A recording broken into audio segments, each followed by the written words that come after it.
Welcome, ladies and gentlemen, to another edition of the Wisconsin Wrestler Podcast. I'm your host, Teague Fenwick, coming to you from Holman. Joining me, as always, from Fort Atkinson. Is it still Fort Atkinson, Steve? Are you still going to be living in Fort Atkinson? Yeah, for the next couple of weeks, it's Fort Atkinson, and the big move's happening.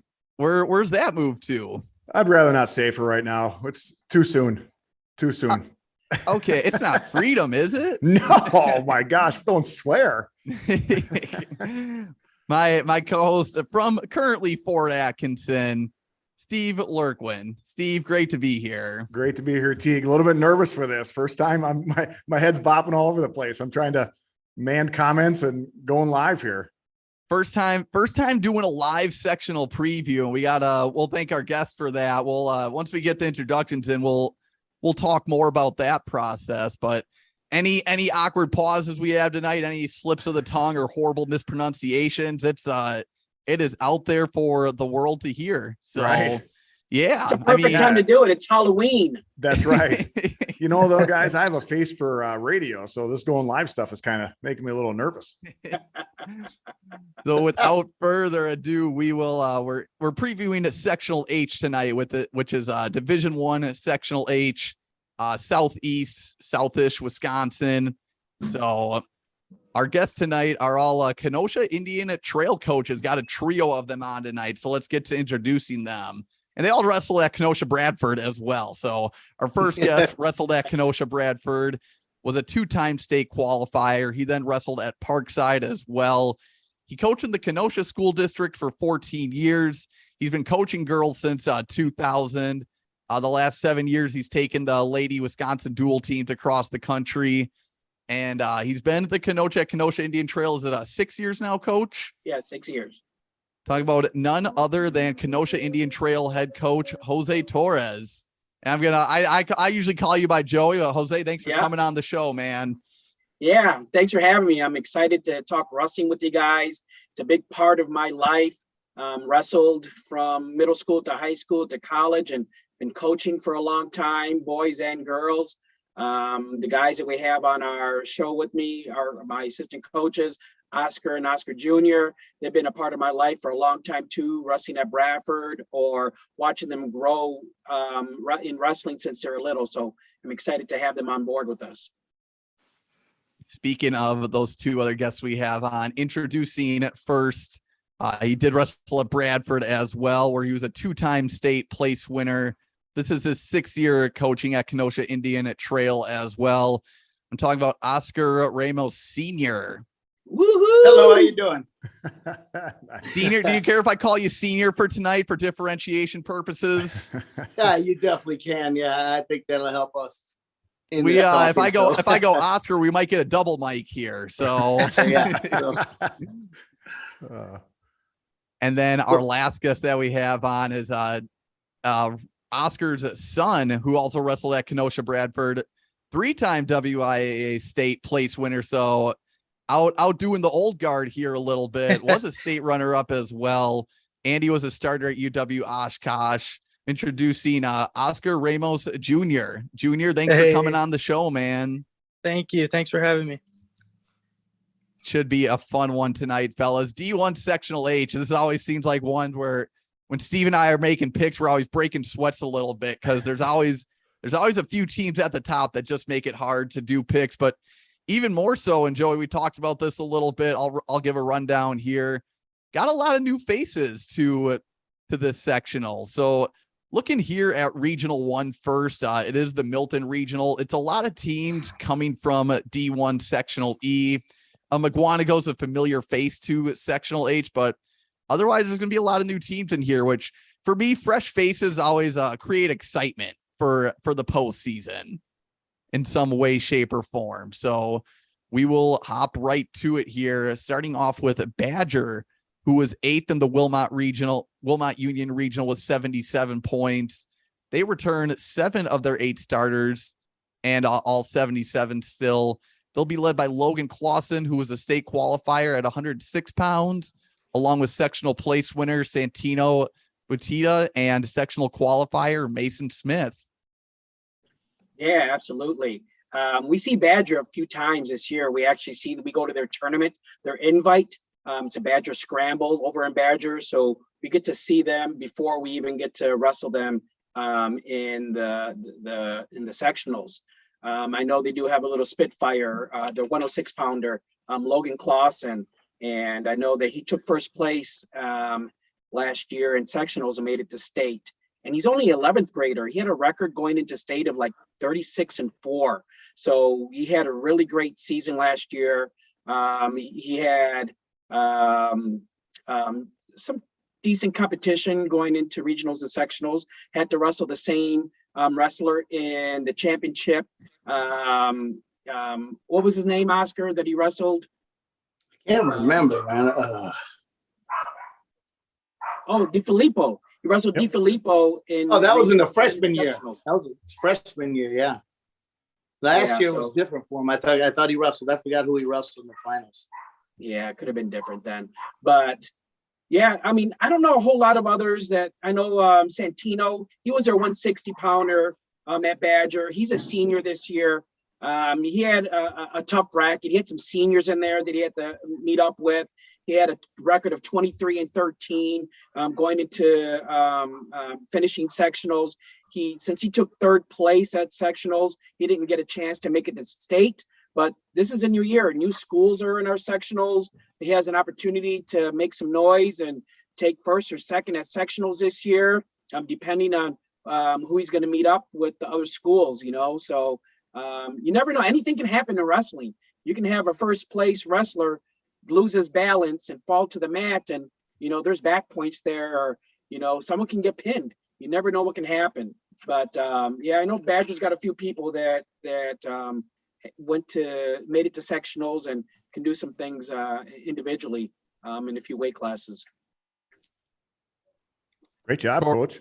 Before we go on to the next team here, Steve, I know James hit the first comment. Quit being so nervous, guys. James, you learned by now I'm a nervous soul, man. So it's now that we're talking wrestling, the nerves have kind of went away. Yeah, So we're all good. Yeah, smooth. Going to be smooth as butter from here on out. And Jim does agree with you, Coach. Logan Clausen is an animal. That's the first comment wrestler wise of the day. He is. He's I think last year he was light. He was a light, light for the weight, but was still competing against some of the better guys. So I think I'm sure he's put on some muscle over the summer and really gonna fill out that 106-pound weight class. So. Next team up here is Beloit Memorial, who was 8th in the Milton Regional with 32.5 points. They return all 7 of their starters, and they'll be led by sectional place winner Miguel Martinez and sectional qualifier Owen West. Also, Beloit Memorial annual shout out to the voice of the Wisconsin Wrestler Podcast intro, Alante Walker. The guy lives in Tennessee now. He's out doing big things with the news, basically a celebrity in Eastern Tennessee, I would say. Nice. But just the perfect news voice for it. For people who like the intro, you have him to thank for it. I love that guy, man. He's one of the few people in the state that can pronounce my last name correctly on the first try. So he impressed me right off the bat. But Coach, I know you didn't have a lot for Beloit Memorial, but here's what's impressive about him. 7 of 7. Anytime you return your entire team, that's a good nucleus coming back. And you talk about Miguel Martinez, he took third place at sectionals. That's one match away from individual state. Obviously, he wrestled in that famous sectional bracket with Josie from Iguanago, right? He was part of that history, not on the right side of it. Obviously, he was trying to prevent it, but he had a good match with her on that side. And here's what I know about Beloit Memorial sports. I was down there reffing a varsity football game this past year, and I was impressed with their whole get-go. They have right from the get-go, the AD met us, the student athletes met us. I was on the sideline.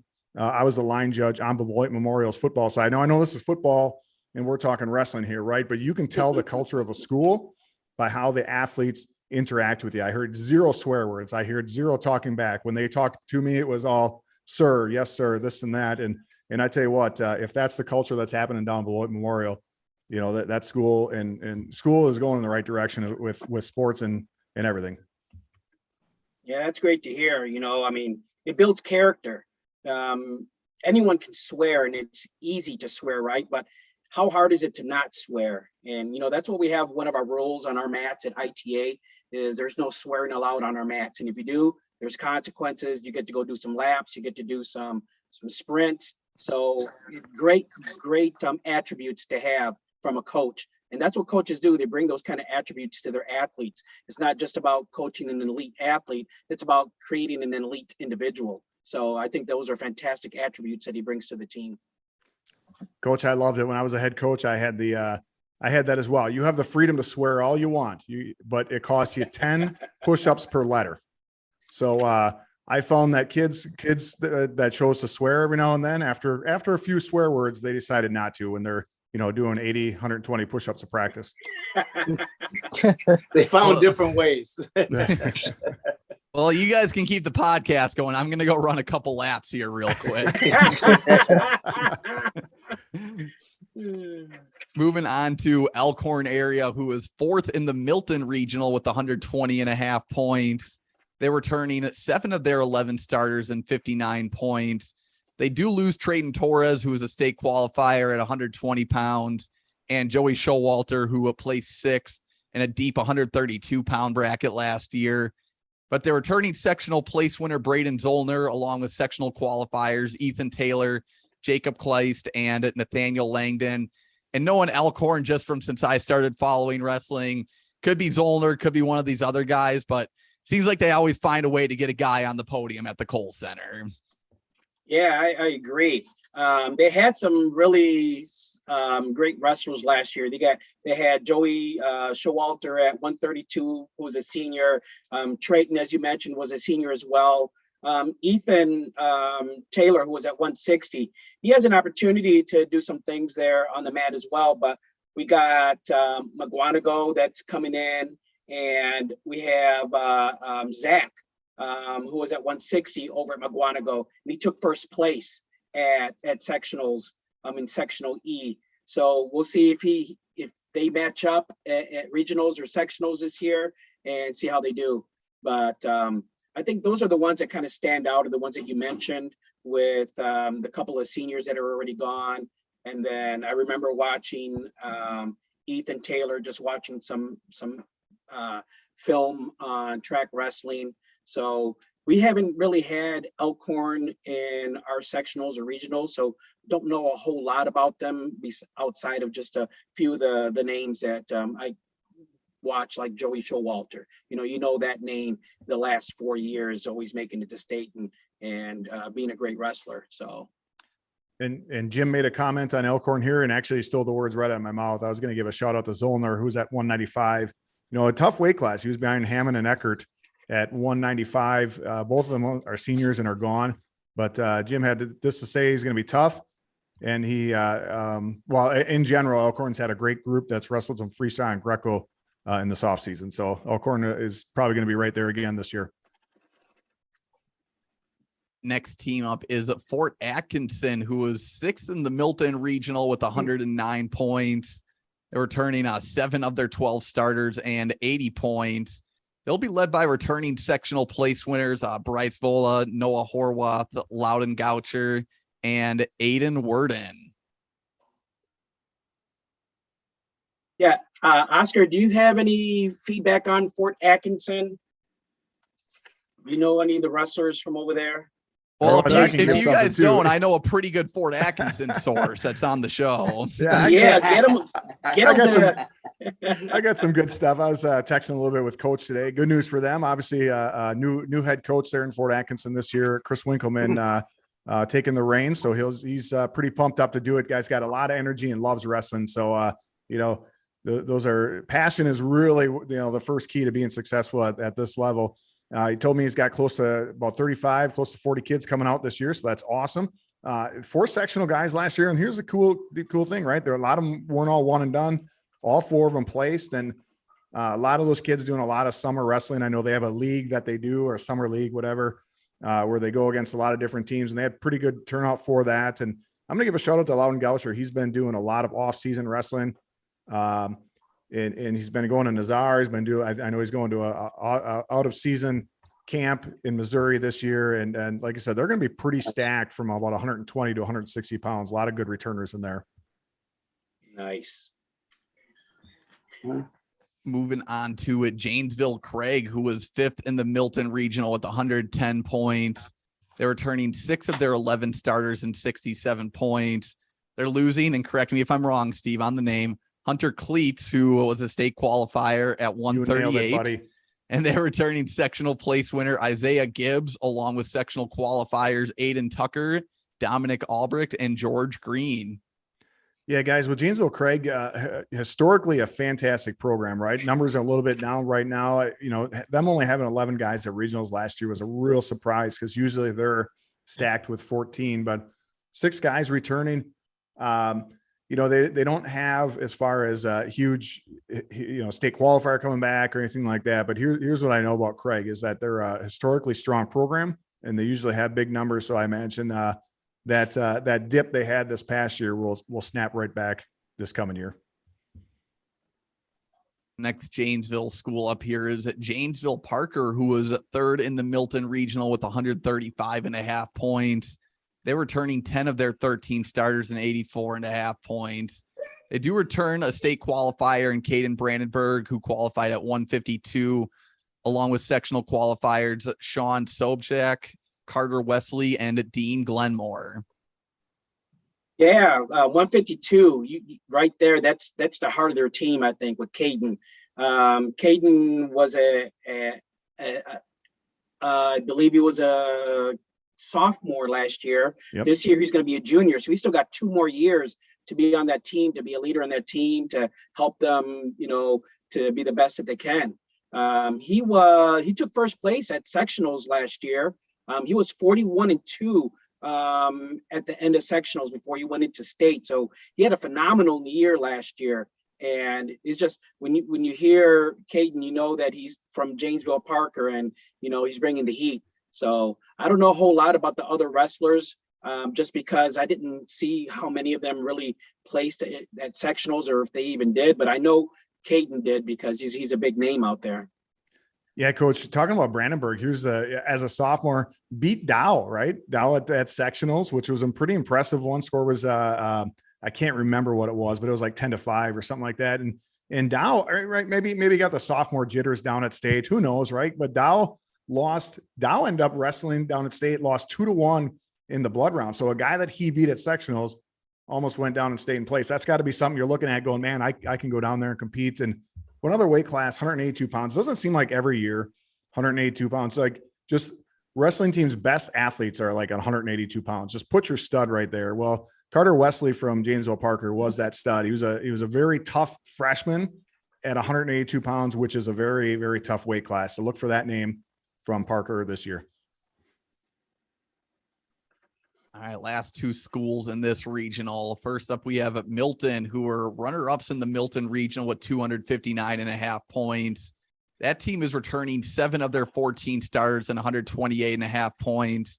They do lose Michael Schlimm, who qualified for state at 160, Cade DeSormo, who made it at 182, and Charlie Eckert, who qualified at 195. But they are returning Aiden Slama, who placed 6th at 113, Matt Haldeman, who was the runner-up at 126, Royce Nilo, who placed 6th in that very tough 145 bracket, Aiden Sinclair, I think that's a name most of us are familiar with by now, state champ at 170 pounds, put up what, like 70, 80 points at the state tournament, something crazy like that. And then also one of the bigger moves on the year, Tyson Peach comes to Milton from Kimberly. Peach placed 4th at 126 pounds, but good addition for Milton. But, you know, even if you don't include Peach, Milton, one of those teams where they lose half their starters and you could still be pretty confident about their prospects going into the next year. Yeah, definitely. They had a bunch of state placers or state qualifiers from the sectionals. You mentioned Aiden at 113. He ended up sectionals at 39-4, and he's only going to be a 10th grader this year. Then you got Matt, Haldeman at 126, taking 2nd place at sectionals last year. He's a senior this year, so he's probably going to want to come with the heat and see what he can do at state this year, being a senior, going into state last year at 41-8. So we also have who was it, Royce Nilo? I know Oscar has a relationship with him and his dad. You want to talk a little bit about Royce, Oscar? Yeah, just really good kid. He's just I've known him for years. The family's a great family. I expect him to be on the podium at least top 2, top 3 in the state this year. He does all the work in the off season. He does all the work during the season. He does the right things in order to succeed. So, you're always hoping for that kid to get up there. Yeah, another one that. Go ahead. Teague, I was just going to throw in there. I got to see Royce and Gable wrestle last year at it was the regional final. Probably the match ended up, it was done by, or I'm sorry, it came down to like 1 point. But I tell you what, that was one of the best, most intense matches I've ever seen. Oh, I'm sure Gable is a great wrestler. And fortunately for Nilo, I think he was a senior last year, so he won't be coming back this year for McGuanago. Who's that, Royce? What was that? Royce, you were saying? I'm sorry. No, Gable. Oh, Gable. Yeah, from McGuanago. Yeah. You're right. Yeah. It's just hard to vote against, hard to really go to vote against Royce. He just keeps going after it until he gets it. I mean, I said, I've watched him wrestle 50, 60 matches. So it's great knowing that there's a kid like that, that's on that Milton team, and that program that comes behind it, is going to be building. Yeah, his dad's a huge advocate of wrestling, of course, building youth teams, and took them across the country. It wasn't just one dual team. He'd bring 2 or 3 dual teams to tournaments, and Team Bro was giving him a name. And there was a great story behind it. They did it for one of the athletes that had passed away, and it was in his honor, and a memorial to the athlete that passed away, that he built those teams and named it after him. So great wrestling family. Wow. That's good stuff right there. Yeah. Yeah. And then you got Aiden, like nobody knows Aiden, right? Yeah. St. Clair, powerhouse right there, not just in the state of Wisconsin, Fargo champion, and he's almost untouchable. He is a freak on the mat, and he just brings the heat, and he has a passion for it. Yep. You don't see an ego come from him. His parents gave him some really good character, and just seeing him, he's always smiling. He's humble. He doesn't show off when he wins, and he's just a great all-around individual and great athlete, and he's always enjoyable to watch. We have I've seen him watch him wrestle. And Oscar knows since he was a young kid. Yeah. I watched him since he was a young kid. He's just he's done so much work to be able to get to where he is. It's easy to see that he's won all these tournaments, but to see what he's done and the hard work he's put in behind that. There's, that's a lot that he's done behind those championships. And the last team that we have in this regional is McGuanago, who was first in the Milton regional with 271 points. They lost to Stone 33-28 at team sectionals, a match which Steve got to call. From that team, they were returning 8 of their 14 starters and 168 points. They do lose Cody Gable, who was a runner-up at 145. Folks might be wondering, how do they have such a good team with just a one state qualifier that they lost last year? Out of 6 guys leaving. Well, I'll get into that. They're returning Josephine Sikowski, who was a state qualifier at 106, and Zach Elevetsky, who made it at 160 pounds. He was one match away. 160 was deep, and he was one match away from placing there. Yeah. And this is where coaches, I'm gonna say that Steve has the floor first after this one. So yeah. Steve loves digging in on like the tough sectional brackets where guys place 3rd or 4th. I believe McGuanago had 9 wrestlers place 3rd at sectionals last year. They had 6 sectional place winners, and it's just one of those where it speaks to the depth that this team always have, but also that can be a tough Saturday to come out of as well. Oh, sorry, Steve, that was your cue. Oh, was it right? I'm sorry, dude. No, coaches, you pretty much took it all. I didn't, you kind of had my four sectional qualifiers that they lost. I didn't know, know if there was anything else to add, but sorry, Teague, buddy. I totally spaced out. Because I know they had so many guys finish 3rd. I figured you were just. Yeah, You were just deep in on that. He was one. thinking of trick-or-treating candy. Well, I wrote Chitwood at 182 pounds. He lost 8-7 in the semis, right? I mean, that's a match where, that stings a little bit. And their heavyweight, Teague, do you remember the guy's name? It's Wolfgang Schnabel. Wolfgang Schnabel or Schnabel. We don't know which one it is. I forgot which one. He's definitely on our all name team, but he had Hansen and Empey in front of him, and he took third place. So those are two studs in front of you. So these are they just weren't behind any chumps, right? Yeah. McGuanago, like I said, I got to see them wrestle the Stoughton match, and there was just some things, right? I mean, it was a battle. It was a great intense match, and it was ebb and flow, and McGuanago needed a couple things to go their way, and Stoughton got everything Stoughton needed to go their way. They got, and McGuanago ended up coming up in the short end that night. Yeah, McGuanago and Milton coming to the sectional when they weren't here last year is definitely going to make it a really tough sectional to get out of. McGuanago brings a lot of heat as well. They have a girl that made it to state at 106, Josie Stokowski. She came in with a 33-14 record, and she's only a sophomore.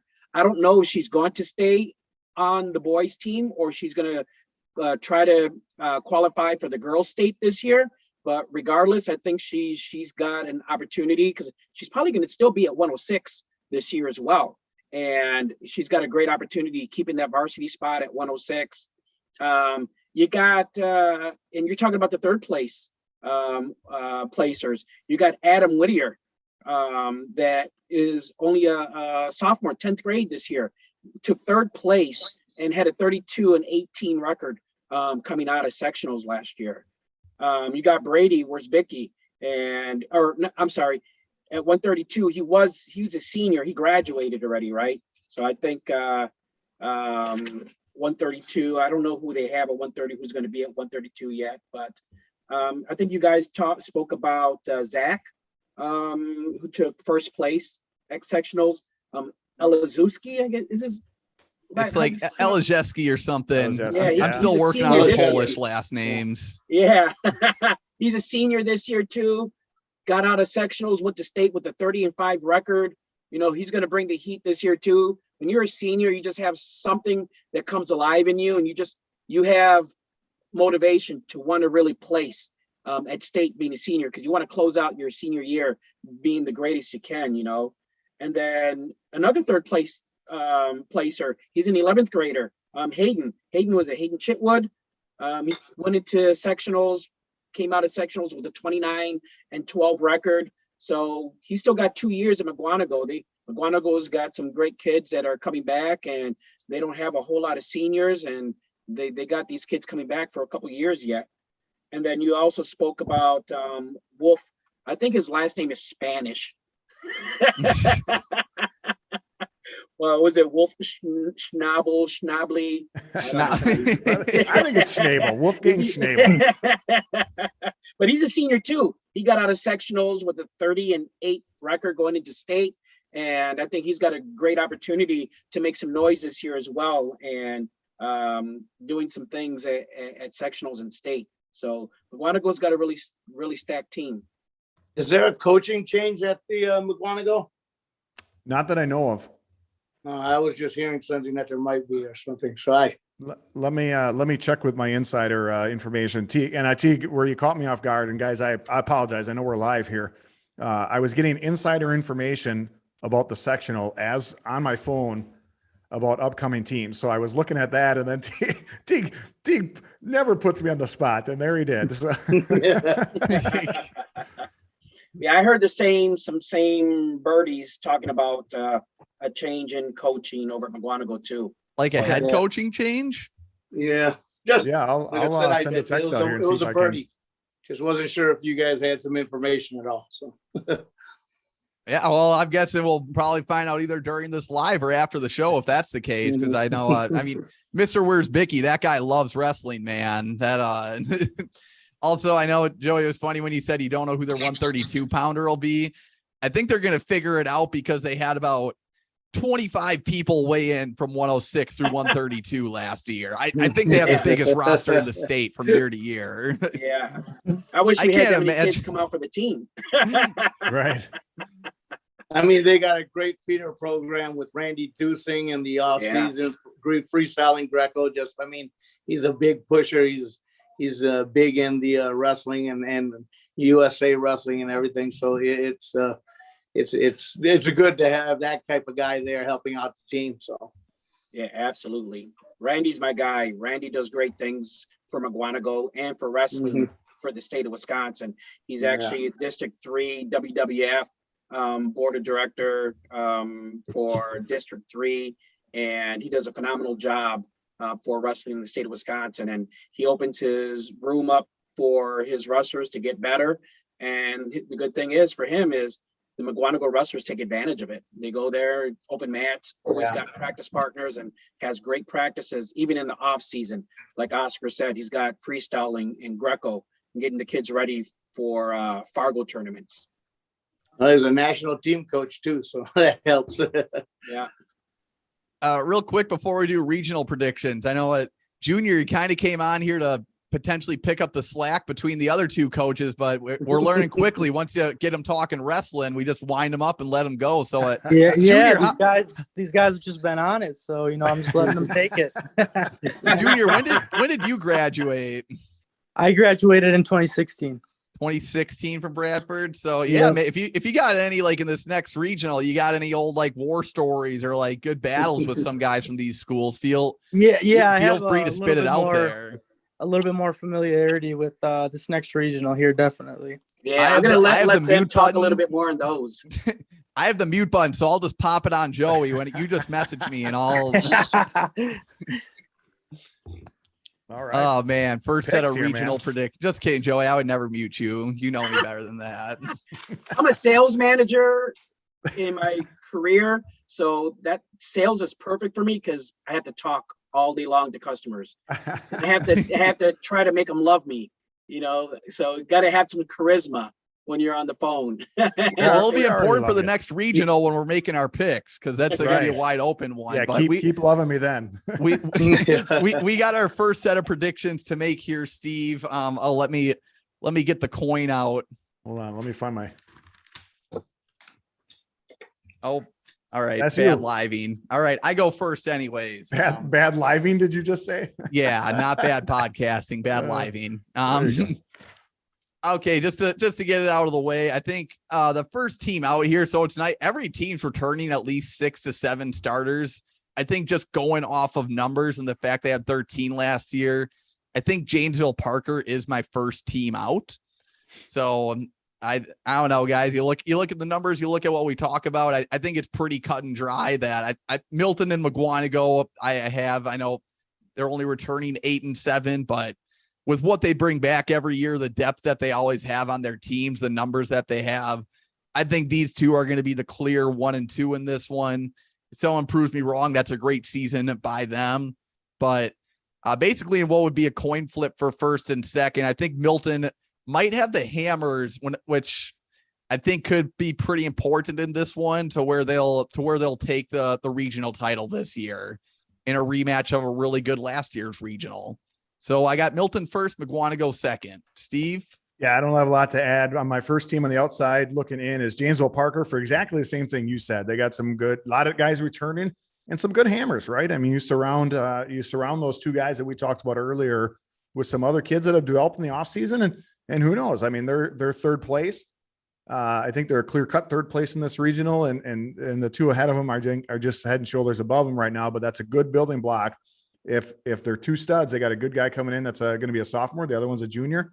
Good nucleus for the future here, right? But I'm not going to put a lot of what do you call that drama on this one. If you're from Boston, my number 2 team is McGuanago. My number 1 team is Milton, and those could easily be interchanged. Oh, so we both got Milton first. Yep, love it. I mean, honestly, it's probably going to be either whoever gets the most guys into the semifinals right off the bat, or it's probably going to end up being somewhat of a duel between Milton and McGuanago, whoever can win the most head-to-heads. I think that's almost what it came down to last year too. It was the Milton and McGuanago met 2 matches in the quarterfinals, and that was it. As soon as those two, McGuanago won them both, and the tournament was pretty much over. And I called it on air, Teague. I'm just saying it. But I will say this, and please, Milton fans, don't kill me. If only the setup that we had this year was the same setup we had. It was the same for last year. Milton McGuanago, who knows? You got 4 team at that team sectional, and you never know what would have happened. You got about 3 or 4 D1 teams that are thinking that, so no worries. All right, before we move on to our next regional, we got a word from our sponsors, which I cannot do on YouTube Live because then I need to click the setting that like we have promoted like sponsors on here or something. So for the folks at home, we're just going to do like an awkward 3-second silence. So when I put this into podcast form, I have an easy editing point, and then we're going to act like that silence never happened. So we'll do that. And all right. Great silence, everybody. Yeah, what's great up, silence. Steve? Steve, by the way, I just got to give a shout out to our coaches here, man. You guys are crushing it. You guys are crushing it as guests on this thing, man. I'm just pumped. Also, shout out to James on the chat, been pretty active in it. He chose Milton 1, McGuanago 2 as well. Yeah, I'm glad that we're getting some interaction on the chat. That's great. You know, Well, I love when people get to come in and say some of the things about their team or add some additional information that maybe wasn't brought up because they might have a relationship with the school or with the athletes. And I think that's great to be able to have those people on the chat and interacting. So if you guys are out there, get on and let's go. Let's get some more folks on here. I There mean, you go. fellas, we might be, this is the first ever one, but we might be on to something with this one. I like it. All right. Second regional up here is the Wilmot Union regional. And I believe it's basically the Wilmot Union regional from last year, but Waterford comes in. So it's all sectional H teams, or traditionally sectional H teams, I will say. So not a lot of big changes in this one, but Waterford comes in. I forgot which team they were placed necessarily, but yeah. I mean, anytime Waterford changes regionals, it's definitely noteworthy, I would say. But first team up here is Burlington, who was first in the Wilmot Union regional with 189 points. At team sectionals, they lost to Franklin 38-29. They are returning 11 of their 14 starters with 126.5 points. They lose Zeke Teat, who was a state qualifier at 220. But they were turning Austin Scruns, who was a state qualifier at 145. Sectional place winners Ben Guerra and Grant Otter, along with 5 more sectional qualifiers. And then looks like, I believe it's Evan Gill, the lightweight from Waterford, is making the move over to Burlington as well. So breaking news on that one for me, as it was typed in on the outline 5 minutes ago. But that's where you put me on the spot with just getting that info. I mean, Joey and Ramos Squared, you guys can attest that we were talking about it before the show. When Burlington's returning double-digit starters, it's kind of scary to see for other teams in the regional and sectional. Yeah, when you have wrestlers that are coming back, they have the experience already. You know, like a school like us, where we have wrestlers that are coming in as 9th graders, even as 10th graders, coming in as their first year of wrestling. It means a lot when you're bringing back experienced wrestlers because they know how the practice works. They know the philosophy of the coach, and they know what they need to do to get things done. And they have an understanding of how to be team players to bring success to their team. Nobody likes losing, but you know what? Great coaches coach their kids up and help them, you know, lessons learned from losing a match. You know, so when you have individuals that are coming back to a team like Burlington, and Burlington's a big wrestling school or big wrestling town. They got the Zarian and Bird Training Center there, and a lot of the wrestlers came from there. And you even had like Kylie Welker, who's on the world map, you know, came from Burlington and working with Oli and working with Kevin Bird and other coaches that are there. So Burlington's a big wrestling town. and they bring back some leaders on that team. And I think they're probably going to continue to make some noise there. Oscar knows a lot of the wrestlers there. He used to have his son go to Burlington and go do some training there as well. So Oscar and Oscar Jr., if you guys have any insight on some of the wrestlers, I know Scruns, who was a great wrestler there, took first place in sectionals. But if you guys want to give some insight and anything about personal things that you know about some of the guys from Burlington. Just a good program, I think, just traditionally good program. They've got good coaches. I mean, like you said, the higher level and the ringers being there. I've known all the kids since they were younger that are at that, at the school wrestling. So, I mean, just a huge background for all of them, a good feeder clubs. So they're always going to be tough. Yeah. The team historically has almost just been one of those teams that, it does swap regionals often, whether it be with the Elkhorn or against Waterford, just because of the wrestling culture there and the clubs and higher level. They do always end up pushing through almost all of their varsity wrestlers to sectionals, and then usually 3, 4, 5 onto state almost every year. And it just ends up being, if they come back or if they do graduate, it's going to be the same thing next year, regardless of the regionals. I mean, when you got a guy like Kevin Bird constantly pushing and a guy like Ole, if you look at the young group that Ole's building right now, I mean, he's building another group of kids that'll be dominating in the next couple of years. So. Just got to say, Junior, you crushed it there. First feel there on the show, you're killing it. So nice job, keep the momentum. Like I did say in the chat, in the Zoom chat, we'll go senior before junior. Junior, don't worry about it. There's a saying that usually goes age before beauty. So I agree with that. All right, fellas, you gotta tell me this. Is it Ruther or Royth? Is it Ruther or Royther for Bradford's co-op? Ruther. Okay. I pronounce it both ways, but I'm glad I know now. But next school up is Kenosha Bradford Ruther, who was 7th in the Wilmot Union Regional with 97 points. I know they are returning quite a few of their starters. I had a hard time finding grades on a couple of guys, but they are returning a good group back. They will be returning sectional place winner Ethan McLean and sectional qualifiers Marcus Childers and Corbin Ramos. And Ramos is one of those guys where I think for the casual Wisconsin wrestling fan, he's going to explode onto the scene this year. So I think there's people that know more about off-season wrestling or know more about wrestling in your guys' area that are like, Teague, you're stupid. Like, how did you not really know this guy's name beforehand? But basically, I learned a lot about him when he wrestled this weekend at Who's the Big Cheese. He lost to Jacob Ward 6-4. I'm like, how did I not really know about this guy? I guess, you can go first, Junior. Yeah, I can go. I do have a very personal relationship with Corbin. He is my cousin.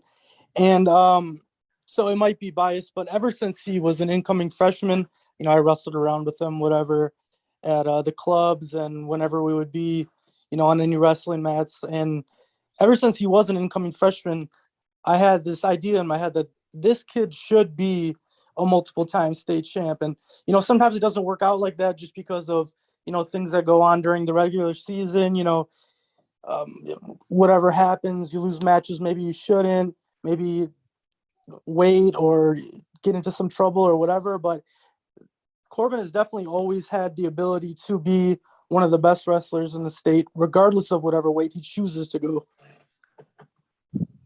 Oh, yeah. I mean, you hit the nail on the head. And I think even adding on to that, I got a chance to talk to him on Saturday. I think more importantly, he's a nice kid too, which is awesome. Yeah. You can see some guys where they're successful and might get to their head, but no, he's very nice. He's very humble.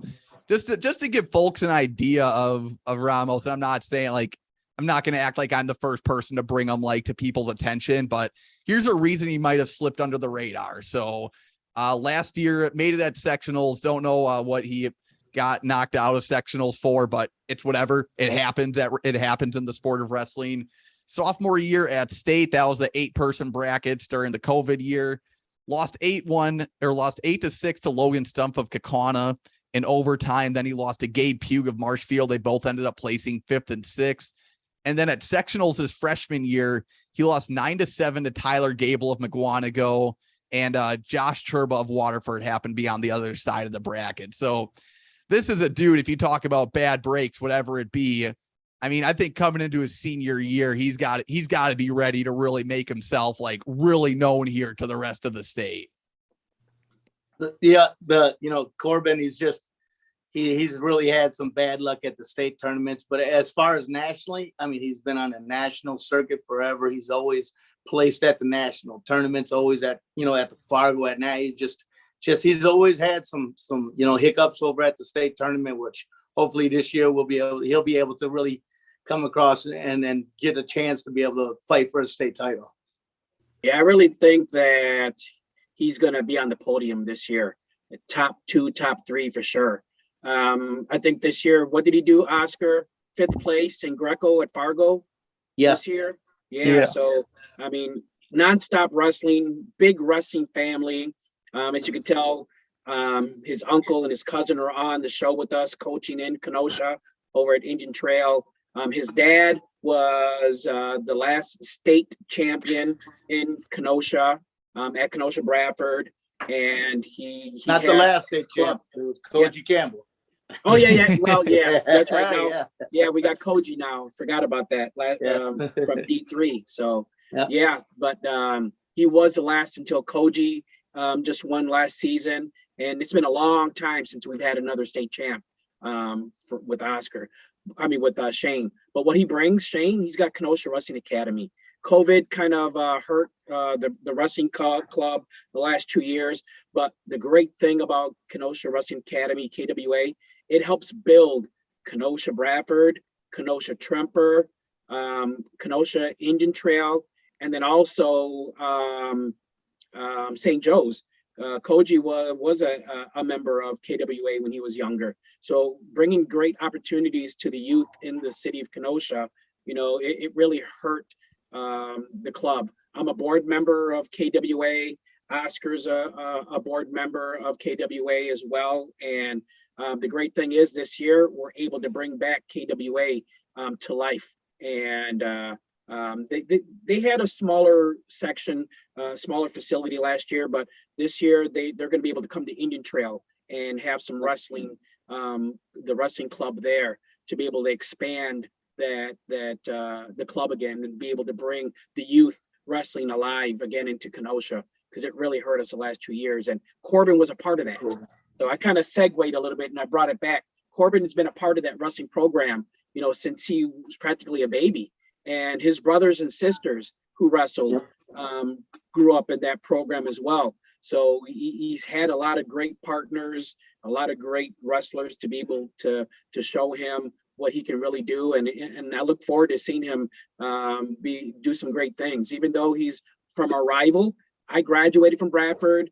I know the family. So just because he's from a different school doesn't mean that we don't root for him, So especially with him working with, sorry about that. Yeah, especially with him working with Ben right now, it's really helping him out to develop his skills a little bit better than what he had, and really be able to, just be able to not think of wins and losses as much as he used to. So, yeah.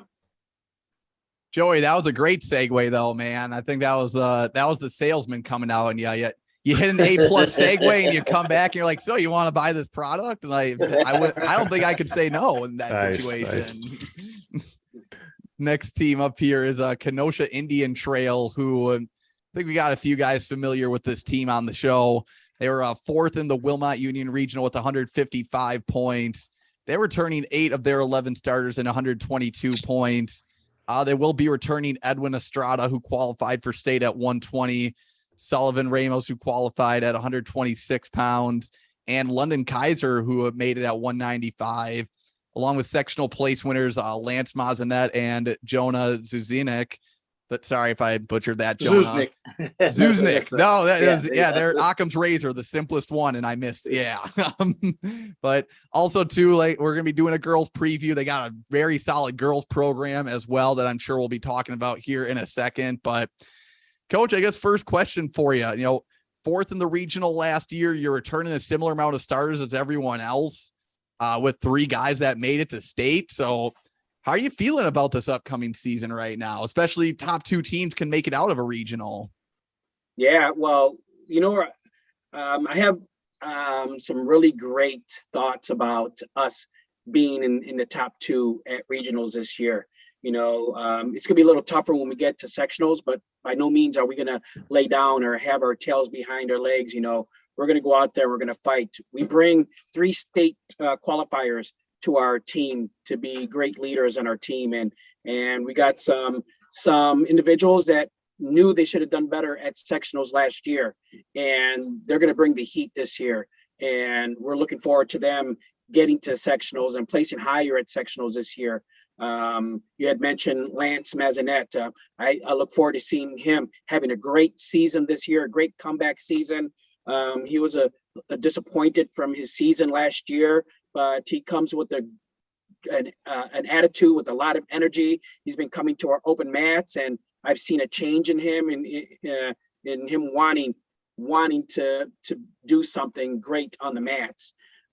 Unfortunately, we had a wrestler that didn't qualify to wrestle, didn't meet school qualifications due to grades, but he's going to be a phenomenal wrestler on our team. He had a good chance of making it state last year. He was our 152 pounder, Luke Hogan. He's got a great opportunity to make some noise on the mat this year. I think he's going to be going maybe 160 this year. But we got some great kids on this team that just want to prove something to the state of Wisconsin. You don't know a whole lot about Kenosha Indian Trail. We haven't had a whole lot of state placers that went, but when Oscar and I came on board, we helped change things around. We got state placers going to state the last couple of years. We got girls that wrestled last year and were on state placers, and it's girls state. So we got some freshmen that are coming in. Also, we got the middle school, Mahone, that has probably the best wrestling program in the city. And we got some of those kids that's kind of like our feeder as well. Some kids that are coming in from Mahone that will be filling some spots. And we love freshmen because we get to have them for 4 years, and they get to learn our philosophy and how we run practices and what our expectations are. And we get to mold them and shape them. So I have a 106 pounder, Zeke Dominguez, that is a freshman this year. And I think he's going to make some noise just from seeing him in open mats and the skill level that he has. And Kenny Vaughn, he should have been one of our starters last year, and tore his ACL in his knee at football. And I think he's going to make some noise on the mats this year and fill a varsity spot. We have another freshman that came from KWA, Brendan Grabot. Grable. Grable? Yeah, Grable. Oh, okay. I always mess up his last name. So hopefully his mom and dad aren't listening. But he's a 220 pounder, and he's going to come in and probably make some noise right off the bat as well as a freshman. And he was phenomenal as a freshman on that football team. His brother was a starter on the football team the last 3 years at ITA. So we got some good incoming freshmen that nobody knows about, and hopefully we'll make some noise filling some of the spots. So we didn't lose too many seniors last year. We lost 4, and 2 of them weren't starters, and the other 2 was Karina at 106, but didn't even wrestle in regionals and sectionals because she decided to go into the girls' state. And then we had Dorian Solis, who placed first place at regionals and got knocked out in the second place match, and could have very well made it to state last year. And he was a senior last year. So we're really only losing 2 starters on our varsity team from seniors. So we're looking to make some noise, even at sectionals with Milton and McGuanago being there. We're coming with the heat, and we're gonna make some noise out there. I have a firm belief that we're gonna get some kids. Hopefully, we get more than 3 this year going to state. So we'll see what happens. We definitely got a young crew of kids coming up, and mostly all have wrestled, if not all have wrestled since they were young. So it's nice to see the feeder clubs kicking in there and to see the names up there coming into the high schools and still wrestling and enjoying it. I think we should make a big splash. I think with the Milton and these big name teams, we're gonna shake up a little bit of something in there. So Yeah, and I think the key with that is, we have our 3 returning state qualifiers, and they're going to do what they're going to do. They're looking to build on what they did last year and get on the podium this year. But it's our guys like Mazanet and Zuzanik and Luke Hogan that are going to be the ones that, come in under the radar and create some upsets that could really shake up the regionals. Coaches, just a couple more questions for you. So for Joey and Senior here, we'll have Joey go first, and then Senior can go off of it, and then Junior, I'll ask you kind of the follow up to it. But when you guys came into the Indian Trail program, what was the state of the program at the time? And then obviously you guys have a handful of coaching experience under your belt by the time you come in. What was the state of the program at the time? And what do you guys do to help either, build it up or maintain consistency to make it even better? And this is like with ignorance. Like, I don't know if it like wasn't a great program and you guys wanted to make it better, or if it was already solid and you guys had to find a way to step it up even more. So just kind of take us through the progression of the program since you guys started, and even of you guys and where you are now. Yeah, absolutely. Well, I would never talk about the previous coach that was running it. He's a good friend of mine. But one thing that I'll bring to light is he wasn't a wrestler. He runs a Brazilian jiu-jitsu. He's BJJ. So he's phenomenal. He competed professionally. He's got great skills, a lot of throwing, but it wasn't technical from a wrestling standpoint. And then when you actually get some wrestling coaches that have wrestled their entire life, they bring a different atmosphere, they bring a different environment, different skill level, because our technique is different than Brazilian Jiu-Jitsu. So from my understanding, a lot of the practices were run like a dojo instead of a wrestling room. So we brought in, like minds, Oscar and myself, and we had a few younger wrestlers that came in that had wrestled from ITA to help us out, and we changed the culture to a wrestling culture.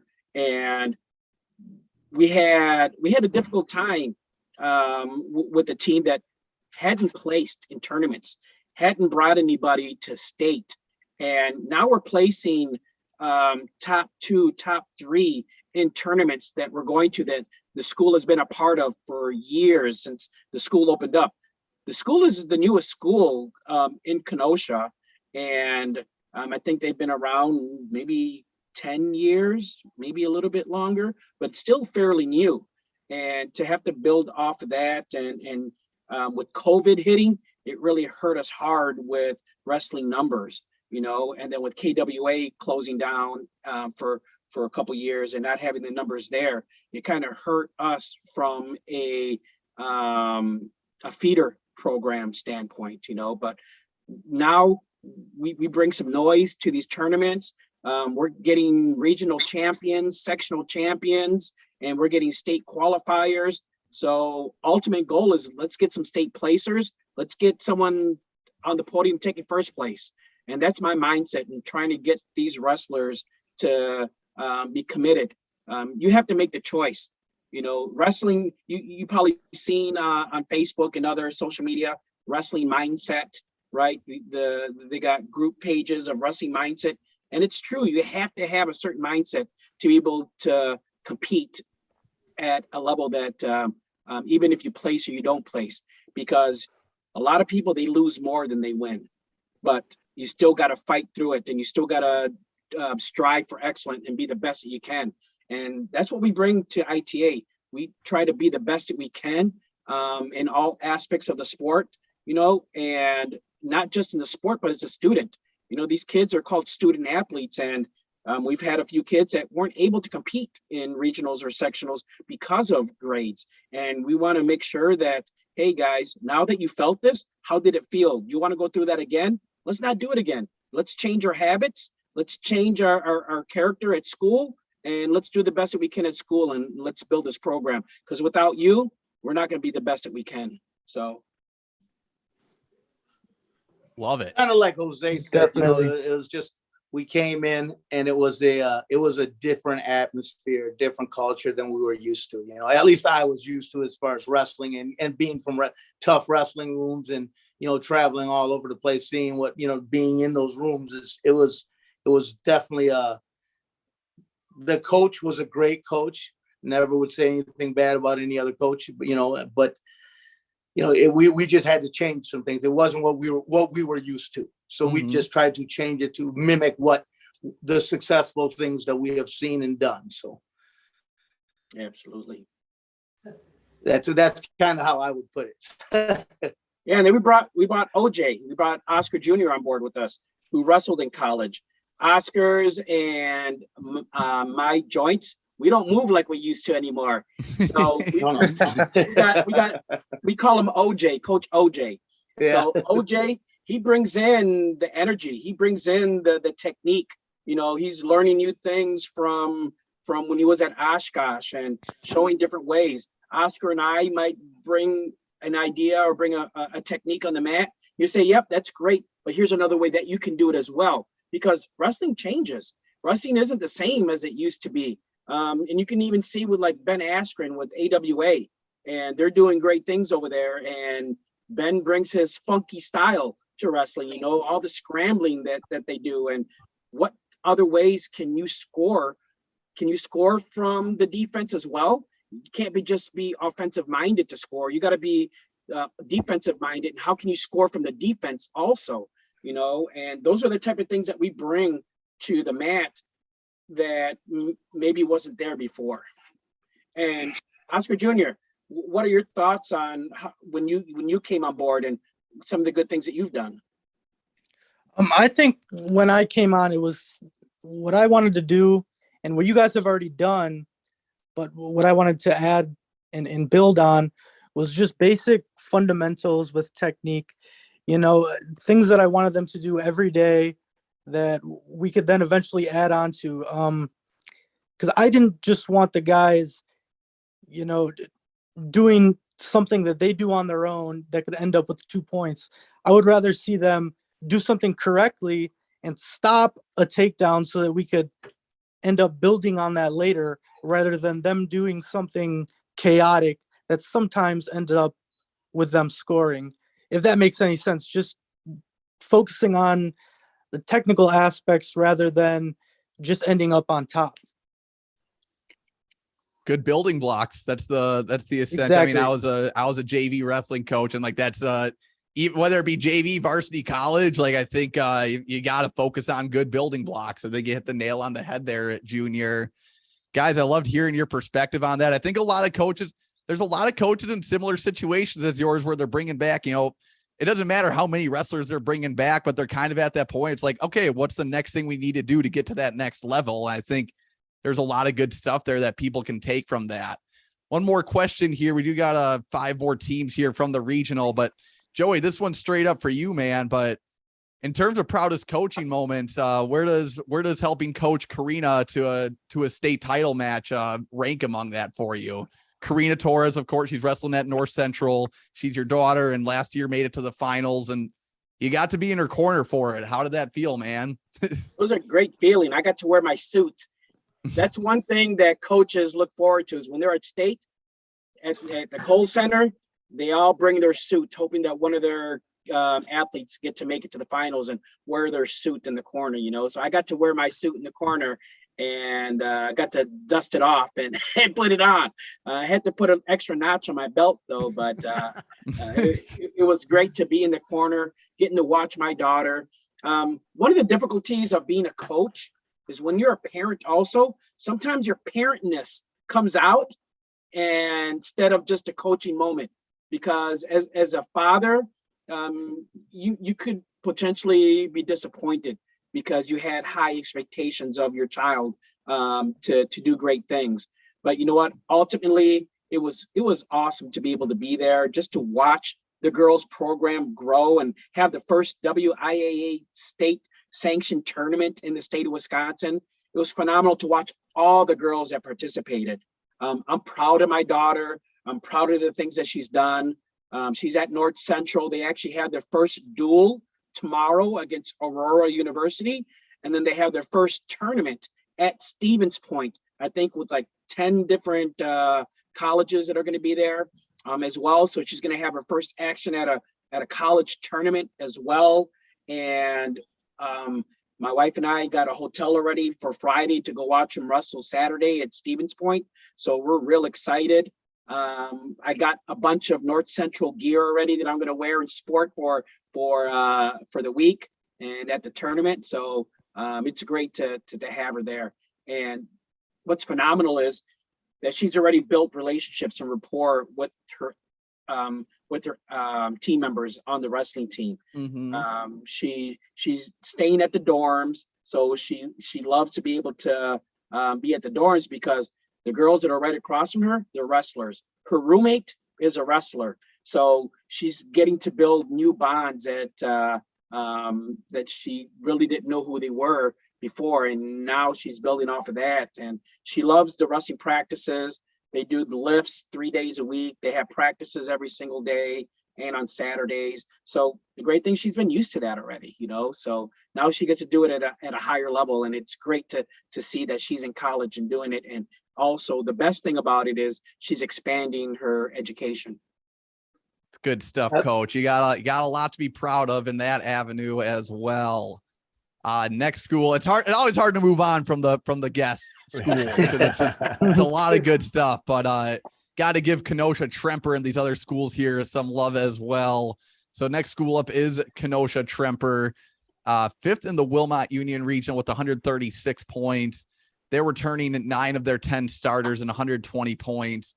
They do lose Colin Nitch, who is a state qualifier at heavyweight, but they are returning Jackson Henderson, who made it at 160 pounds, along with sectional place winners Rory Dutton, Landon Goncharo, and Tyler Hansen. Can't think of the last time Tremper didn't have a Dutton on their team, to be honest. Well, I'll let the Oscars talk about this one because I've talked so much. We know some kids that are from KWA that you just actually named, so I'll let them talk about them because they know them really well with the relationships that we built since they were kids. Yes, I think all the names that you did mention, the Dutton, the Henderson, and the Hanson, and I've known those kids since they were younger. All really good kids. Dutton had a really good match with Sullivan at one time. He beat Sullivan once. Jackson's been a phenomenal wrestler since he's been younger. Hanson's been really, I've seen him since kids wrestling in the room, and Hanson's the same thing. He's the go-getter. He's going to continue to go after it no matter what. He's had some really good matches with London. They've always come out with a really good team. Dutton is a good coach. He always had, like I said, he always gets the guys ready, and they're always out there to compete against whatever team that they're going against. Moving OJ? on. Oh, sorry. Yeah, OJ, you got the floor. OJ. I feel like they covered all the bases.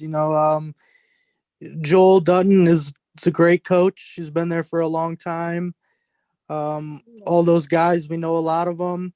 They've been wrestling since they were younger through KWA, and Rory Dutton, both of his older brothers were great wrestlers as well, and they're going to be a tough team this year. I think, Oscar, didn't you start? You started with Kenosha Wrestling Club with Dutton forever. I think you wrestled most of your youth career with Kenosha Wrestling Club. Yep. Yeah. Next school up is Union Grove, who is runner-ups in the Wilmot Union Regional with 175.5 points. They're returning 8 of their 12 starters and 107.5 points. They do lose Cooper Willis, who placed 4th at state at 160 pounds, and at Gianni Scaccio, who qualified at 182. But they're returning Cole Doomer, who made it to state at 113, Riley Stormvols, who was a state qualifier at 138, and at Travis Moore, who made the podium with a 6th place finish at 170, along with 2 more sectional qualifiers. Yeah, I think Yeah, that I'm sorry. Go ahead. Oscar's got a really good relationship with Doomer. Yes. Another kid that wrestled at higher level or ringers, and you can talk a little bit about that, Oscar. Yeah, I think that I've known Cole Doomer since he's been young. Sullivan's actually my son Sullivan that goes ITA. He's been wrestling with Cole Doomer. They've been partners forever. They've along with DeFilippo was another one from Union Grove. They've had a really good, really good youth together. I think they've all come up since they were kindergarten or 1st grade wrestling. All of them have wrestled at Fargo, all do the extra tournaments, the Fargo, the freestyle, Greco, the nationals. So they're going to be a successful team. I mean, they have they believe in what their coaches tell them. So yeah, they got a couple seniors on their team that they're probably going to want to make some noise this year and go out with a big bang. At 138, they had Riley, who placed 2nd at sectionals last year. And he went into state with a 34-18 record. So, he probably wants to clean that up a little bit and see what he could do at state this year and close it out with the podium. They also have, I think you mentioned Travis Moore. He took 1st place, and he's a senior also, right? He went into state with the 42-7 record. And, these seniors, they have something that they want to really show themselves. It's not about me trying to show my coach. They want to do it for themselves, and when you're a senior, you just wrestle on a different level. You don't wrestle like you did when you're a freshman or a sophomore. I'm a senior. I'm going to get after it because I really don't want my season to end at regionals. I want to get to sectionals, and I want that big show. I want that big show at the Cole Center and feel that energy, because when you're there as an attendee, it's great. But when you're out on the floor, out on that mat, and when you're competing, when you're a senior, you want to taste that. So these guys who are seniors, they have something that they want to prove themselves to get out there and get after it. Yeah, I think Colin Moore, he just placed at the national tournament this weekend. I thought he said preseason nationals. I thought he did. So down in Iowa. Yep. Yeah. Mm-hmm. Yes, sir. There's a pretty interesting dynamic here with a lot of these teams with the higher level and the ringers clubs that are right out there. So Union Grove, Waterford, Wilmot, and Burlington, a lot of those guys are getting work with each other and practicing with each other multiple times every week. So for them to all be in this same regionals, it's going to be interesting this year. Oh yeah, that's the predictions for this one. Once I give the breakdown of all these teams side by side, it's pretty mind blowing.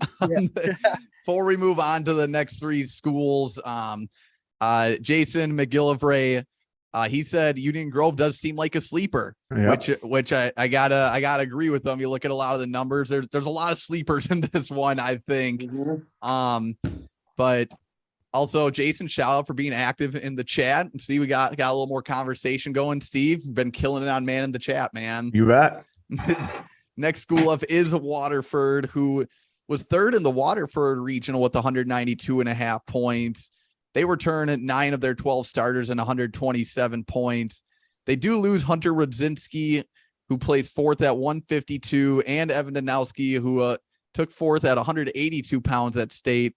But they are returning Hudson Halter, who placed 4th at 120 pounds, along with sectional place winner Bryce Conwent. And, we just got the news about Gill leaving Waterford. But, guys, Waterford always finds a way to sneak their names into the team regional or team sectional race. Let's just be honest. Oh, for sure. When you got a name of Halter, you know that you got a competitive person on the mat that's going to be in front of you. His brother was a fierce competitor. Hudson, now he's a senior this year. And the same thing that I talked about seniors, they have something that they want to prove to themselves. They want to go out there and just do their best. He went into state with a 38-5 record coming out of sectionals. And I'm not sure what weight he'll be at this coming year, but he's got some firepower. They definitely do. They got. I mean, they lost a couple of guys that were a big backbone for their team, but they have, like you said, Halter. I mean, he's gonna be another. He'll be on the top podium somewhere. I mean, at some weight class. They have a really good program. They got a good coach. Not exactly sure of too many more people from Waterford other than the names that I've we talked about. But OJ, you know anybody else from there? No, I mean they lost those two, and then it says here, did they get a new head coach? Oh yeah, Steve, you want to talk about that for a second? They did, yeah. Yeah, putting you on the spot. Yeah, no, I'm here. Abe Graziano, guy I'm familiar with, coached with a few years here at Fort Atkinson, took over at Waterford. Okay. Good dude, Chris, very wrestling minded. He's gonna be a good addition. Son of Chris Graziano, the Hall of Fame coach from Slinger. Good stuff. I'm excited to see Abe with his own program. I think it's gonna be awesome stuff. Next school up is Westosha Central, who was 6th in the Wilmot Union Regional with 110 points. They're returning as 7 of their 11 starters and 63 points. They will be led by Marcus Gilmore, who qualified for state at 145. Sectional place winners Chet Pelly and Mason McNeil, and a sectional qualifier, Chet Pelly, who was a place winner at sectional. So bad outline by me, but yeah, you guys have the floor after that one. Oscar, OJ, did you guys want to take on? No, you can go ahead. Go ahead. I'm not too familiar other than the 145 pounder that Corbin was involved in, but yeah, other than that, me I'm too. not exactly sure. Yeah, that's why I was trying to push it on you guys. Yeah, I know that Steve's got some. Did make it to state at 145. It wasn't a very successful ride out there, but I mean, hey, you make it. It's good for you. It's good for your program. The experience. Mm-hmm. Good for the program. I mean, yep, that's right. Well, they had the two guys that took one match away, and I was hoping you guys could make. I was looking at their 145 sectional bracket, and I couldn't make rhyme or reason of what was going on there. I don't know if it was just a mistake, but anyway, you guys. It was a bad match. It was one of the bad matches of Corbin's that he got kind of disqualified from that. So they took that was Oh, that was what was going on. That was kind of the one we were kind of pushing out. Oh, sorry, didn't mean to. I apologize. Too soon. I didn't mean to throw salt. Shoot, I'm sorry. Oh, I got Marcus Gilmore graduated a year early. All right. Okay.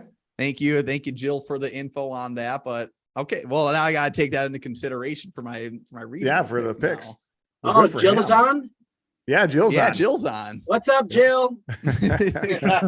Joey, I can't imagine how many people in this regional, man. Gotta be like, you know what that means for Marcus is that he's a lot smarter than I am. Yeah, no, than me too. Yeah, I graduated a whole year early. Holy cow. Jill said, "What's up, Coach?" Awesome. Last school we have here is Wilmot Union, who is 3rd in their regional with 166 points. They return 8 of their 11 starters and 120 points. They'll be led by Joey Sullivan, who placed 6th at 138 pounds, along with sectional place winners Grayson Peterson, Michael Grunman, and Logan DiFilippo. Yeah, Joe Sullivan, he's always been a tough wrestler. He's going to be a junior this year, 11th grade. He took first place in his in the sectionals last year, went into state with a 26-4 record.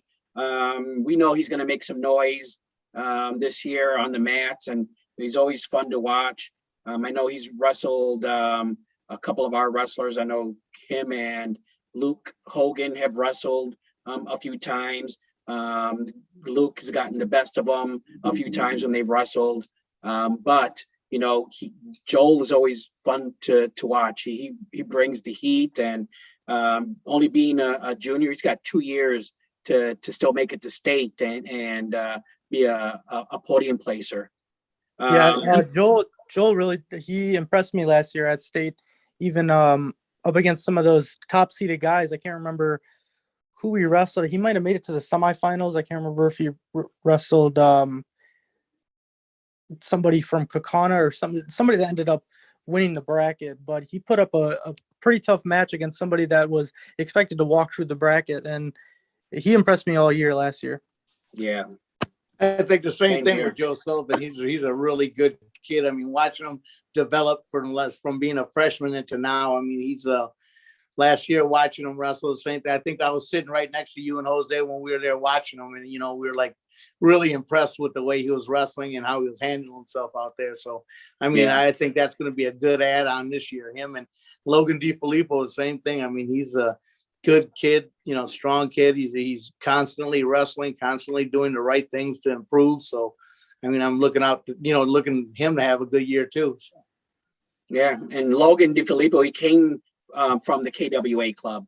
And as he got into high school, we didn't see much of him due to doing his thing in the high school level. But he's got some skills, and he made it to state at 106 2 years ago. And he has potential to make it through regionals and sectionals this year too.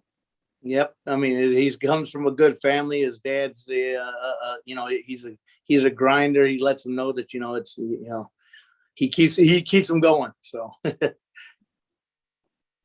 Well, Steve, the moment we've all been waiting for. The hardest regional to pick, I think, since we've been doing. Since we started it this year. This is a rough one.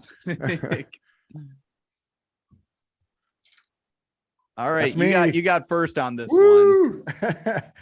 All right. Well, I kind of took some notes here as coaches were going. I think Kenosha Indian Trails, Tremper, Union Grove, Waterford, and Wilmot and Union, they all return around the same, about 8 starters, give or take, and all about the same 120 points. And I think that's going to be between those teams. It's going to be a heck of a battle for second. Because my first team, they return the same amount of points, but 12 starters, obviously with the transfer in and 9 sectional qualifiers. To me, it's that key. It's that 9. How many sectional qualifiers you have coming back? And I think Burlington on paper has the strongest resume. So I'm going to put them as far as being my first place team. But my second place team, I think, I'll be honest with you, coaches, you kind of swayed me a little bit. I'm always looking to see here's the deal, with the 5 teams I mentioned, KIT, Tremper, Union Grove, Waterford, and Wilmot, right? Who's going to bring the most kids back to fill those spots? And I think it's you guys. I think you guys, with 3 state qualifiers coming back, it seems like you guys got a really good nucleus. I like what you guys are building. Momentum's on your side.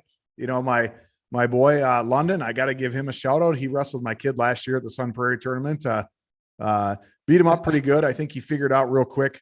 My son only weighed 175 pounds after pushing into him a little bit and started to twirl him on his finger. So I kind of like that kid. Watching him, he had a good mojo going. So I'm going to go with Kenosha Indian Trails as being my second place team and being a huge momentum builder for them for the future. All right. I got up next here.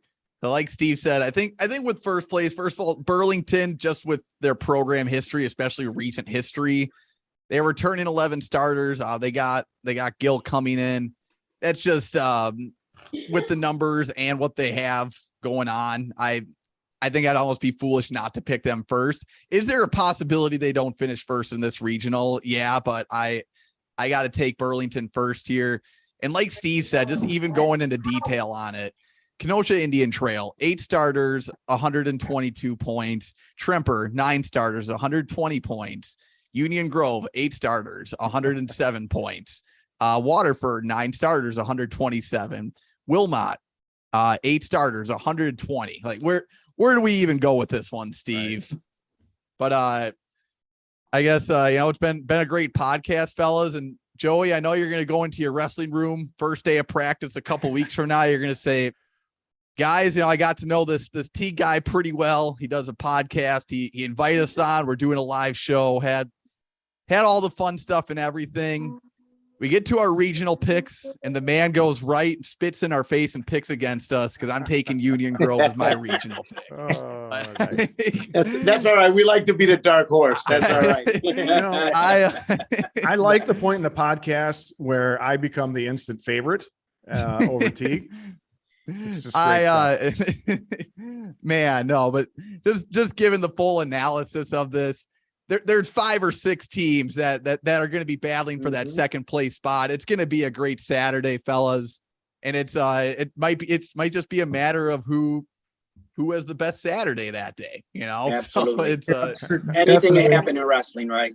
That's right. So, I mean, I would be remiss not to give you guys a little bulletin board material before coming into the year, you know? So Teague, who did you pick? I missed that. I picked Union Grove. Oh, okay. Oh, that's okay. Jason agreed with you. So coaches, he said they were a good sleeper pick, and that was one of the teams I was thinking about. But you bet. No, this is one of those duels. They should have the individual tournament, then wrestle an 8-team dual tournament right after. Really, really up the ante for it. But Steve, that brings us to our team at sectional predictions, where I have Milton versus Union Grove and Burlington versus McGuanago. Oh, wow. That's a rematch of a good battle. I forgot who you have, but I'll flip the coin and you can delve into that. All right. I got first. So I missed it. I was looking at Jason's Jason and Jim are commenting on here. Oh, are they getting after it? Well, Jason's saying Union Grove first, Waterford second. And Jim Goucher said Burlington first, and then he said, I have no idea after that. Yeah, Jason. Yeah, UG Waterford. See, Waterford, and again, another team you can't leave out of that conversation. You ask 20 different people, you get 20 different answers on this one. But team sectionals, I got Milton versus Union Grove.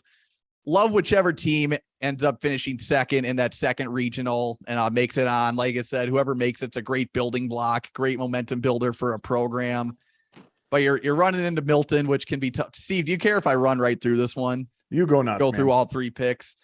You run right into Milton, who I think they're feeling pretty motivated after last year, and now they get a chance to win it in a dual setting. So I think Milton takes that one, and then Burlington versus McGuanago. This is a rematch, actually one of the best team sectional matches since I started following. So the last 10 years, I think Burlington beat McGuanago 28-22, or McGuanago, I forgot who won it, but it was really low scoring, lots of swing matches all throughout. This was like 3 or 4 years ago when McGuanago had their run. But I think, that's going to be a duel with a lot of good tradition. Stands are going to be packed. But again, McGuanago, another team, they've really solidified themselves as a really good dual team. And Jason already brought it up. McGuanago is going to find ways to fill their numbers. I know Burlington has more coming back, but I got Milton versus McGuanago. And talk about 2 teams that finished last season. I think you can be proud of making it to team sectionals and having a really good team at the regionals and whatnot. But you're talking motivated high school kids. These are 2 teams that finished last season with a sour taste in their mouths. If I'm calling a spade, like that's right. This duel is going to have it all. You're going to have 2 teams that are looking to get to the field house this year. It's going to be a great duel. And in Milton, Steve, I know they were your call last year for they could have been one of those teams that they make it to team sectionals. They could end up being team state champions. But as long as I've been doing this podcast, I've been riding with Big Muck. I got a lot of good things to say about both teams, but I got McGuanago making it to the team state tournament this year. I'm going to say a 30-28 duel, McGuanago. Nice. All right. So you got the Big Muck. All right. My first round, you call it, Teague. Congratulations, coaches. I think you guys getting to team sectionals is going to be huge. And I know hearing your guys fire on here, you guys are going to come swinging, right? It's always you like to catch the character of a team. Last night we had the Franklin coaches on, and what Teague and I were impressed with is Franklin had to go wrestle Kaukauna first round at team state, and those boys went down there swinging, right? I mean, they like I said, they probably had no shot at winning it, but they went after it. And not to say you guys don't have a shot over Milton, but it's you guys are building that program. This is going to be a huge step for that program. But I think Milton is just with 6 state qualifiers coming back and most of them place winners. I think they're a matchup nightmare in that round 1. So Milton moving on to the championship. And then I have Burlington and McGuanago. Burlington returns a lot more starters. But the starters they do return, other than a couple of those studs, most of them are 500 records.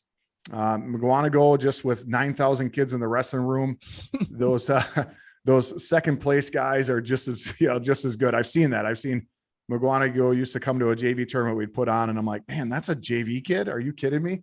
But yeah, when they're, they got that many to pick from, they replenish really well. So I have McGuanago winning over Burlington, which brings me to a tough one. Teague, you gave a great analysis of it, so I'm not going to go with the emotion to this one. I was there in the gym. I was sitting up with most of the Milton people in the booth watching the match, and they really felt like they should have been there, right? And they didn't. They lost the regional. McGuanago didn't have it go that night the way they wanted it to, right? So a lot of sour taste going here, and two teams that have something to prove. I think it's going to be a 3-point battle, and I think Milton's it's going to be a battle low, right? At the lower weights, it's going to be a battle. I think Milton is going to take it high.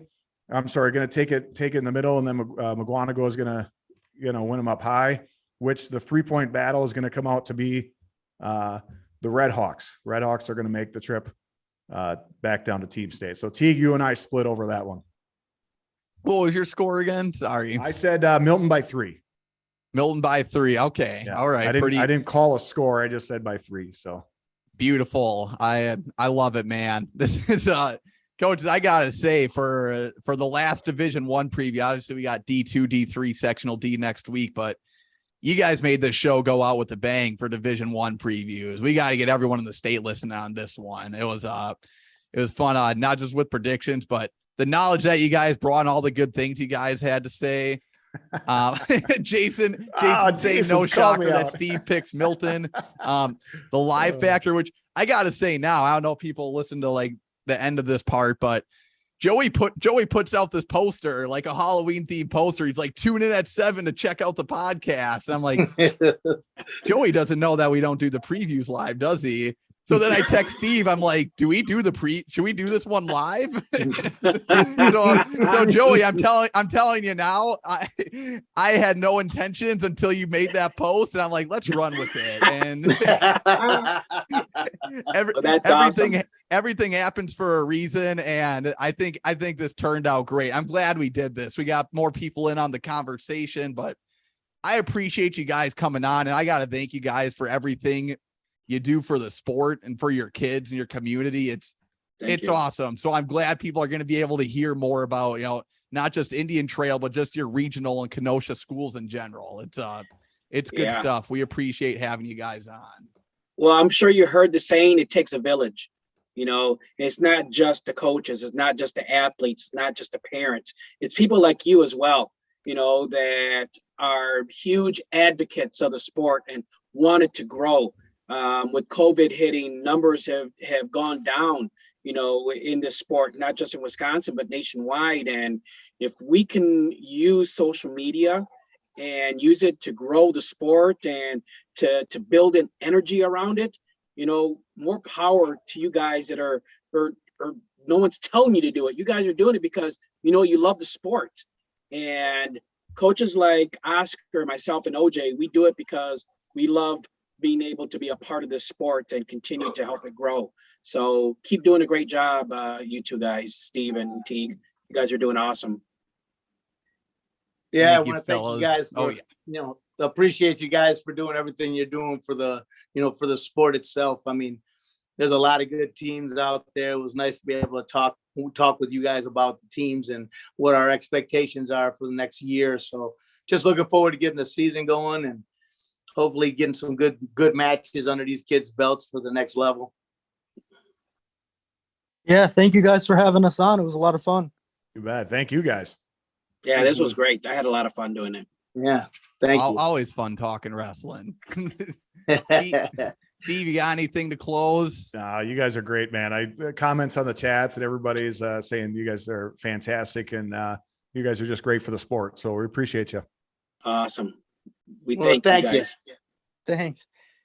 All right, I'll take it home here, but that's what thanks again, fellas, for coming on. Last D1 preview. We got another round, a second to last round of Ultimate Team State coming out. It'll be Wednesday. Yeah, I don't know when we're releasing this podcast necessarily, but Ultimate Team State on Wednesday. Next week, D2 and D3 sectionals. We were wrapping up Ultimate Team State as well, and then got a couple more preview stuff that we're gonna do. But Steve, 2 weeks from now, season starts, man. So we are Rock getting and right roll, into man. wrestling season. Folks, thank you for tuning in to another episode of the Wisconsin Wrestler Podcast. And until next time, we will catch you on the flip side.